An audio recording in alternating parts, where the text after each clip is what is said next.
Educación Fundamental, por el venerable maestro Samael Aun Weor. Capítulo 21. Los tres cerebros. La psicología revolucionaria de la nueva era afirma que la máquina orgánica del animal intelectual, falsamente llamado hombre, existe en forma tricentrada o tricerebrada. El primer cerebro está encerrado en la caja craneana. El segundo cerebro corresponde concretamente a la espina dorsal con su médula central y todos sus ramos nerviosos. El tercer cerebro no reside en un lugar definido ni tampoco es un órgano determinado. Realmente el tercer cerebro está constituido por los plexos nerviosos simpáticos y en general por todos los centros nerviosos específicos del organismo humano. El primer cerebro es el centro pensante. El segundo cerebro es el centro del movimiento, comúnmente denominado centro motor. El tercer cerebro es el centro emocional. Está completamente demostrado en la práctica que todo abuso del cerebro pensante produce gasto excesivo de energía intelectual. Es pues lógico afirmar sin temor a dudas que los manicomios son verdaderos cementerios de muertos intelectuales. Los deportes armoniosos y equilibrados son útiles para el cerebro motor, pero el abuso del deporte significa gasto excesivo de energías motrices y el resultado suele ser desastroso. No es absurdo afirmar que existen muertos del cerebro motor. Dichos muertos son conocidos como enfermos de hemiplegia, paraplegia, parálisis progresiva, etc. El sentido estético, la mística, el éxtasis, la música superior son necesarios para cultivar el centro emocional, pero el abuso de dicho cerebro produce desgaste inútil y derroche de energías emocionales. Abusan del cerebro emocional los existencialistas de la nueva ola, los fanáticos del rock, los pseudoartistas sensuales del arte moderno, los pasionarios morbosos de la sensualidad, etcétera, etcétera. Aun cuando parezca increíble, la muerte ciertamente se procesa por tercios en cada persona. Ya está comprobado hasta la saciedad que toda enfermedad tiene su base en cualquiera de los tres cerebros. La gran ley ha depositado sabiamente en cada uno de los tres cerebros del animal intelectual determinado capital de valores vitales. Ahorrar dicho capital significa de hecho alargar la vida. Malgastar dicho capital produce muerte.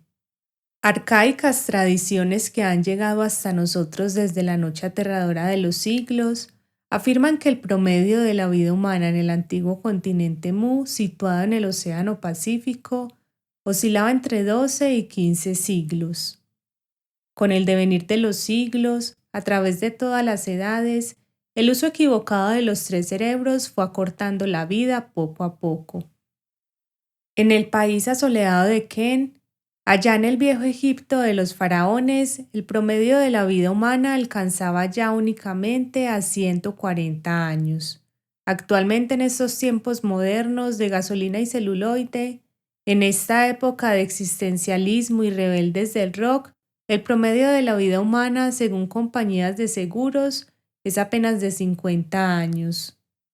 Los señores marxistas, leninistas de la Unión Soviética, fanfarrones y mentirosos como siempre, por ahí andan diciendo que han inventado sueros muy especiales para alargar la vida.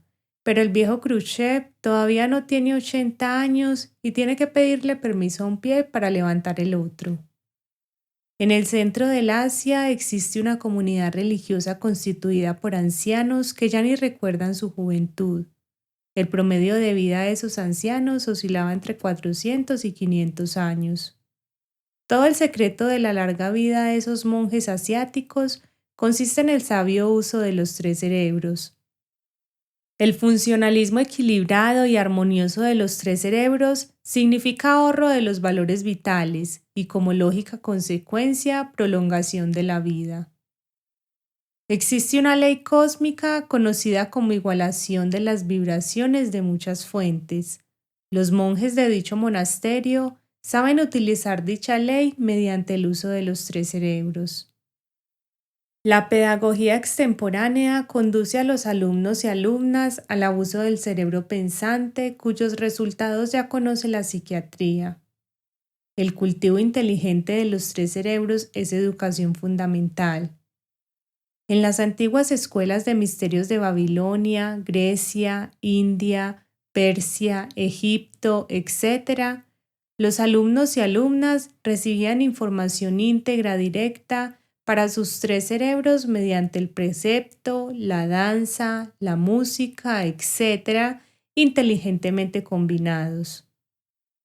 Los teatros de los antiguos tiempos formaban parte de la escuela, el drama, la comedia, la tragedia, combinados con la mímica especial, la música, la enseñanza oral, etc., servían para informar a los tres cerebros de cada individuo. Entonces, los estudiantes no abusaban del cerebro pensante y sabían usar con inteligencia y en forma equilibrada sus tres cerebros. Las danzas de los misterios de Eleusis en Grecia, el teatro en Babilonia, la escultura en Grecia, fueron siempre utilizados para transmitir conocimientos a los discípulos y discípulas. Ahora en estos tiempos degenerados del rock, los alumnos y alumnas confundidos y desorientados andan por la senda tenebrosa del abuso mental. Actualmente no existen verdaderos sistemas creadores para el armonioso cultivo de los tres cerebros. Los maestros y maestras de escuelas, colegios y universidades solo se dirigen a la memoria infiel de los aburridos estudiantes que esperan con ansiedad la hora de salir del aula. Es urgente, es indispensable saber combinar intelecto, movimiento y emoción con el propósito de llevar información íntegra a los tres cerebros de los estudiantes. Resulta absurdo informar a un solo cerebro. El primer cerebro no es el único de cognición. Resulta criminoso abusar del cerebro pensante de los alumnos y alumnas. La educación fundamental deberá conducir a los estudiantes por la senda del desarrollo armonioso. La psicología revolucionaria enseña claramente que los tres cerebros tienen tres clases de asociaciones independientes, totalmente distintas. Estas tres clases de asociaciones evocan diferentes tipos de impulsos del ser. Esto nos da, de hecho, tres personalidades diferentes, que no poseen nada en común ni en su naturaleza ni en sus manifestaciones. La psicología revolucionaria de la nueva era enseña que en cada persona existen tres aspectos psicológicos distintos. Con una parte de la esencia psíquica deseamos una cosa, con otra parte deseamos algo decididamente diferente y gracias a la tercera parte hacemos algo totalmente opuesto. En un instante de supremo dolor, tal vez la pérdida de un ser querido o cualquier otra catástrofe íntima, la personalidad emocional llega hasta la desesperación, mientras la personalidad intelectual se pregunta el porqué de toda esa tragedia, y la personalidad del movimiento solo quiere huir de la escena. Estas tres personalidades distintas, diferentes y muchas veces hasta contradictorias, deben ser inteligentemente cultivadas e instruidas con métodos y sistemas especiales en todas las escuelas, colegios y universidades. Desde el punto de vista psicológico, resulta absurdo educar exclusivamente a la personalidad intelectual. El hombre tiene tres personalidades que necesitan urgentemente la educación fundamental.